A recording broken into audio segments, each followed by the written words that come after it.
많이 왔으니까 이제 하락한다는 사람들도 방송 유튜브나 이런 데 좀 많이 나오고 계시거든요. 네네. 부동산 하락은 언제쯤 올 것으로 좀 보시는지. 하락을 말하는 분들이 네. 똑같이 3년 전, 4년 전에 똑같이 얘기했어요. 의정부가 오르면 망한다. 인천이 오르면 끝이야. 네.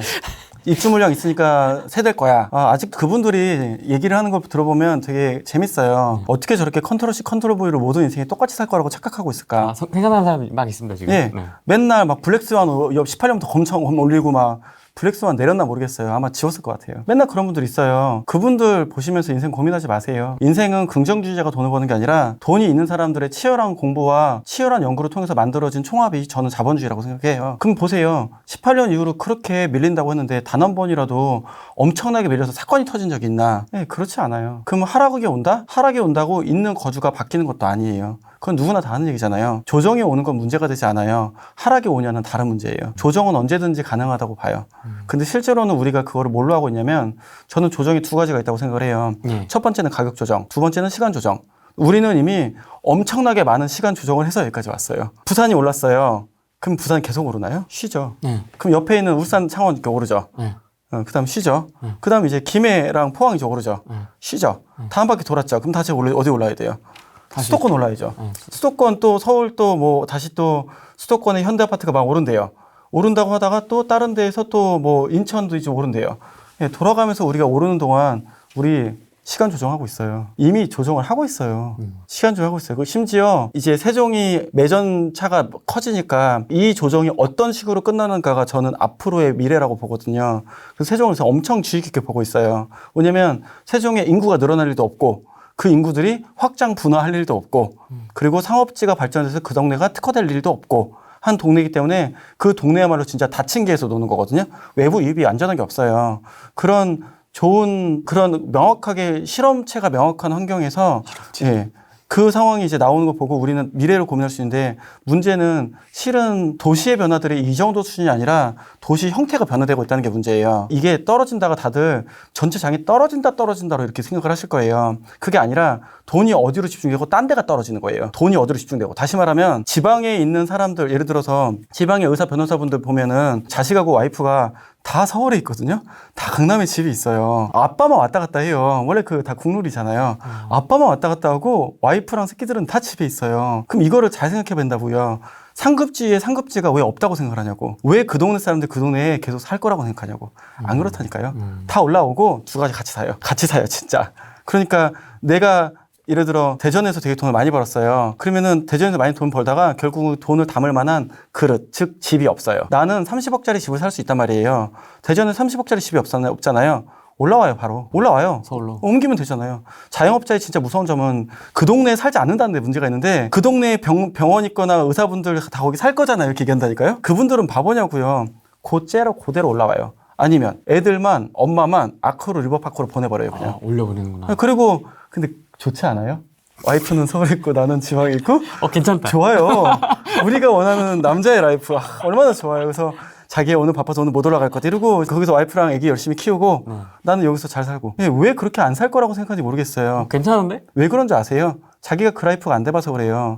엄청 많아요, 진짜. 진짜 웬만큼 지방에 최상위 의사분들은요, 이미 집이 다 서울에 있어요. 그럼 애들은 공부 어디서 왔겠어요? 대치동에서요. 다 최상위급이 있어요. 다 올라온단 말이에요. 그러면 그 동네에서 어느 정도 가격이 올라온다? 그럼 옮기죠. 대구에서 18억짜리 아파트 살래 똑같은 18억으로 만약에 현금으로만 박아야 된다면 그 돈으로 해서 강남의 아파트를 살래, 도공렉스를 살래, 그럼 어떻게 가겠어요? 도공렉스 가야죠. 도공렉스죠. 근데 나는 우리 아들 의대 보내고 싶단 말이에요. 렉스 보내야죠. 어차피 거기가 편한데. 범어동, 수서동 나쁘지 않아요. 근데 실제로는 내가 좀 더 나은 걸 원한다면 그렇게 고민할 수가 있죠. 그게 실은 의외의 진짜 라이프가 돼요. 그러면 그 이외에 나머지는 도심 중앙화로 갈 거란 말이에요. 그럼 수도권이 덜 떨어지고 나머지가 더 떨어지느냐? 나머지 중에서도 핵심 도시인 100만 이상 도시가 살아나고 나머지가 죽느냐? 그게 우리가 얘기하는 멜서스론이잖아요. 인구의 범위가 얼마나 줄어들고 늘어들고에 따라 바뀌는가. 그리고 그 늘어들고 줄어들고 국가의 핵심은요. 핵심 지역 빼고 나머지 다 빠진다는 거예요. 그게 우리 지방 들어가다 잘못 들어가면 물린다고 하는 게 그런 거잖아요. 네. 그러면은 끝단들은 나중에 하락할 때 피해의 범위가 많이 커지는 거고 상승력도 약해지는 거고. 근데 수도권이 문제가 있을까? 저는 수도권은 그냥 계속 그런 시간 조정의 시간으로만 갈 거라고 봐요. 시간 조정의 상태로만 끌고 가요. 쉽게 말하면 그거예요. 지금 실거주율이 굉장히 높아지고 있거든요. 제가 도시 중에서 되게 매력이 많이 있지 않다고 생각하는 두 개의 도시가 광주와 울산이에요. 왜냐면 두 가지 도시가 안 오르는 게 아니에요. 실거주율이 높아요. 실거주율이 전국에서 도시 중에 제일 높아요. 그러면 상승력의 범위가 약간 약해져요. 왜냐면 신규 매수자들이 들어와야 되는데 이미 동네들이 나쁘지 않다 보니까 집을 다 갖고 있어요. 그러니까 새 집이 웬만큼 나오지 않는 이상 뭔가 이런 촉발 욕구가 떨어지는 거죠. 그러다가 이제 제 동생한테 얘기하다가 진짜 머리를 망치로 얻어맞는 것 같았는데 제 동생이 울산에서 공기업을 다녀요. 자기 부장님들 집이 다 해운대에 있대요. 나 거기서 멘탈 나갔어요, 진짜. 해운대에 버스로 출퇴근한대요, 다. 그럼 우리는 울산 사람들이 울산 살 거라고 생각한단 말이에요. 그렇죠. 그게 통상적으로 그 급에서 살던 사람들이 아니기 때문에 그런 얘기를 하는 거예요. 그 급이 되는 순간 내려와요, 바로. 울산에서 부산까지 자차로 30분, 40분이면 들어가는데, 아니, 울산에서 왜 살아요? 라고 생각을 딱 하신다니까, 그분들이. 내 새끼 키울 건데, 기왕이면 해운대에서 키우지 뭐. 이렇게 오고 해운대로 넘은 분이 많이 있대요. 그래서 부장님들은 이미 그렇게 차 타고 다 내려오는데, 자기 같은 말단들만 이 동네에서 집이 없다고 막 이러고 있다고. 근데 되게 진짜 뼈 때리는 말이거든요, 그 말이. 상급지에 상급지 있다고. 상급지에 상급지가 있고, 도시별로 상급지가 있다고. 그러면 하락장에 오게 되면, 도시별 중심부는 그냥 다 시간 조정할 거예요, 다. 시간 조정할 건데 지금 세종이 막 갑자기 낮은 가격대들이 찍고 내려온다 이런 것들이 있잖아요. 이런 것들이 지방에서 벌어질 만한 메인 얘기들이 세종시가 몸소 보여주는 거고 전세가율이 얼마나 낮으면 어떻게 되는가를 세종이 최대치와 한계를 혼자 다 보여줄 거예요. 가장 중요한 특별시이자 가장 전세가가 낮은 도시가 어떻게 발현이 되고 있는가를 세종에서 보여줄 거고요. 그래도 광역시인데 그래도 100만이 넘는 도시인데 하지만 투기과열지구지만 어떻게 보여줄지를 대구가 몸소 보여줄 거고요. 이 두 가지의 또 다른 면이 지금 송도죠. 송도도 투기지역이죠. 근데 어때요? 괜찮잖아요. 근데 송도의 미래는요. 옛날에 이미 나왔었어요. 대구에서. 대구 17, 18년으로 이미 송도의 미래는 똑같이 나왔었어요. 투기지역인 데는 다 이유가 있어요. 그 지역들은 확실히 나름의 힘이 있는데 그중에서도 전세가율이 못 받쳐주는 동네인 유일한 세종이 저는 그런 포커싱 될 만한 동네라고 보는 거죠. 그런 포인트가 나올 만한 도시라고. 그리고 그게 하락장을 보여주는 굉장히 단면이라고 보는 거고. 그럼 수도권이 만약에 힘들어지면 그잖아요. 우리 지방부터 먼저 팔까 수도권부터 먼저 팔까 항상 얘기하잖아요. 맞아요. 수도권의 돈은요. 그 상태에서 내려올 이유도 없고 팔 이유도 없고 실거주율도 심지어 높아지고 있는 구간이 있어요. 저도 지금 이거저거 다 팔고 1가구 1주택 맞췄거든요. 왜냐면 실거주 해야 되니까. 실거주 해야 되니까. 그러면 실거주율이 높아진다는 얘기는 그 전세 이외에 집이 없는 분들은 계속 옆으로 밀려난다는 거예요. 계속. 그게 GTX와 함께 계속 1기 외곽 신도시에서 2기 외곽 신도시로 더 밀려나면서 수도권이 커지는 거죠. 수도권이 커진다는 얘기 또 다른 얘기는 지방에서 사람들이 다 올라와서 그 자리를 채운다는 얘기예요. 다 채우러 올라와요, 다. 그럼 그 얘기는 더 중심 도시 빼고 나머지 도시는 더 상태가 안 좋아진 가능성이 높죠. 지금 확장하고 GTX 얘기하셔가지고 갑자기 생각난 건데 2기 신도시는 좀 어떻게 보세요? 그것도 이제 다 저는 2기 신도시까지는 다 긍정적으로 봅니다. 2기 신도시도 여러 개가 있잖아요. 네. 상관없이 GTX 라인이냐 아니냐만 전 이제 구분된다고 봐요. 그러니까 예를 들어 어제도 어떤 손님이 저한테 물어보더라고요. 같은 돈으로 강동 가는 게 좋을까요? 판교나 아니면은 뭐 분당 가는 게 좋을까요? 물론 상태에 따라 달라요. 근데 개발성과 가치를 봤을 때 고민을 해보면 또 상태가 달라요. 강동은 거의 다 이제 다 완성이 됐어요. 그리고 다른 교통망이 들어가 봤자예요. 어차피. 근데 GTX가 있는 분당이나 판교 쪽은 어차피 임해를 중심으로 두 개로 나뉘잖아요. 그럼 판교와 분당이 항상 유사하게 같이 갔단 말이에요. 근데 이게 GTX가 들어오면은 그 격차가 좀 더 많이 발생할 수 있어요. 왜냐면 여기와 여기는 엄밀히 말하면 하나의 개천을 건너야 되잖아요. 이 차이도 또 다른 무언가를 발현시킬 거로 봐요. 그럼 같은 임해동으로 해서 이쪽 부분과 삼성 쪽 부분과 같은 임해동으로 이런 마을 주변과 요 차이들이 더 많이 날 수가 있죠.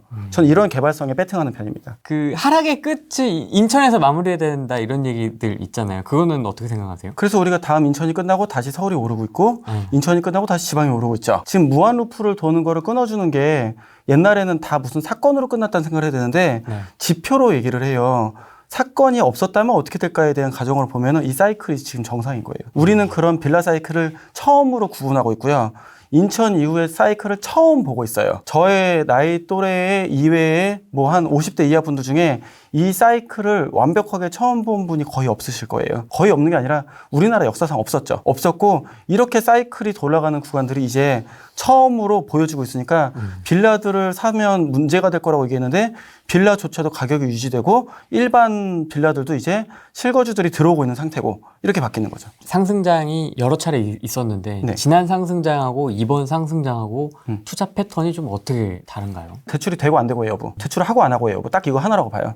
그러니까 옛날까지 상승장은 거의 다 갭 투자를 통해서 발생된 전세금을 통한 투자였단 말이에요. 네. 지금은 대출이 되냐 안 되냐. 그냥 대출로 돈이 옮겨 다니는 거지 물건으로 돈이 옮겨 다니는 게 아니에요. 예를 들어 아파트에서 어느 아파트가 대출이 더 되냐 안 되냐 이걸로 움직이는 거를 바꿔서 아파텔이 대출이 되냐 아니면 건물이 대출이 되냐 상가가 대출이 되냐 이렇게 투자의 대출의 스펙트럼이 넓어지는 쪽으로 옮겨가는 시대로 바뀐 시대라고 보는 게 지금 장의 패턴이라고 봅니다. 또 최근에 많이 관심을 갖고 있는 데가 아파텔, 생활형 숙박시설 이런 것도 지금 열풍이거든요. 그런 건 좀 어떻게 보세요? 그게 수도권에서 물건 바꾸기 하는 건데 네. 그 아파트가 끝나고 제가 이번에 월룡단 끝나기 전에 얘기했던 게 뭐냐면 지금 일산의 GTX 앞에 있는 오피스텔 힐스테이트 뭐든 이렇게 뭐 이름 어쩌고저쩌고 써 있는 것 중에 방 3개짜리는 지금 8억, 9억, 10억이면 엄청 싼 거다. 그리고 심지어 대출되니까 2년 전에 대출 받아서 그 아파트 사는 마음으로 그냥 똑같이 사라고. 똑같다고. 아파트를 똑같다고. 정부가 아파트는 공인한 거예요. 하나의 주거로 공인을 했어요. 아, 인정을 한 거예요. 생숙도 지금 보면 오피스텔로 인정해준다는 얘기들 있잖아요. 지금 막 얘기 나오고 뭐. 개정을 하네 마네. 그 얘기도 굉장히 중요한 얘기예요. 공급 부분을 자기가 못 걸어오는 거를 대체제까지도 나름의 바운더를 해주는 거죠. 어차피 그래야 자기들도 세금 걷고 할 거니까 바운더를 인정을 캐치하는 게 저는 투자의 좋은 아이디어라고 봐요. 해야 되는 게 맞다고 봐요. 지산은요? 지산도 이제 다른 상품으로 이제 이건 수익형인데. 지산은 다르죠. 지산은 사는 데가 아니잖아요. 그거는 그냥 상가의 관점에서 봐야 된다고 봐요. 상가의 관점에서. 네. 규제가 심하니 지산으로 눈을 돌려서 상가처럼 이제 월세 받는 형태로 눈을 돌리시는 분들도 계시거든요. 그렇죠. 수익형이 필요한 구간이라고 생각들 하시니까. 근데 이런 게 있어요. 제가 늘상 얘기하는 게 3% 보거든요. 일반적으로 3% 정도 이상의 금리가 넘어가면 그때부터는 수익형을 하시는 게 맞아요. 그 이하일 때는 차익형을 하는 게 맞아요. 그럼 여기 우리가 지금 통상적으로 집담보대출을 하거나 이렇게 할 때 2.8, 2.9 뭐 이렇게 왔다 갔다 한단 말이에요. 네. 아직 충분히 남았다는 거예요. 그러면 0.25나 0.5 올라가고 나서 수익형으로 돈의 가치가 다시 증가하기 시작을 하는 그 구간에 있을 때 그러니까 어차피 금리는 한 방향으로 가니까 한 방향으로 금리가 올라갈 때쯤에 맞춰서 그 다음부터 해도 괜찮은 건데 지금 들어가시는 돈이 물론 지산이 다들 대출하고 하시니까 돈이 더 들어가니까 하시긴 할 텐데 과연 지산이 지금 타이밍보다 먼저 들어간 분들도 수익이 나는 부분에선 문제가 없는데 차익이 나는 부분에서는 좀 되게 안타깝다고 느끼실 수 있어요. 수익은 다 나요. 단지 그거 사느니 차라리 썩빌 10개 사시는 분이 수익이 더 많이 나셨을 수도 있어요.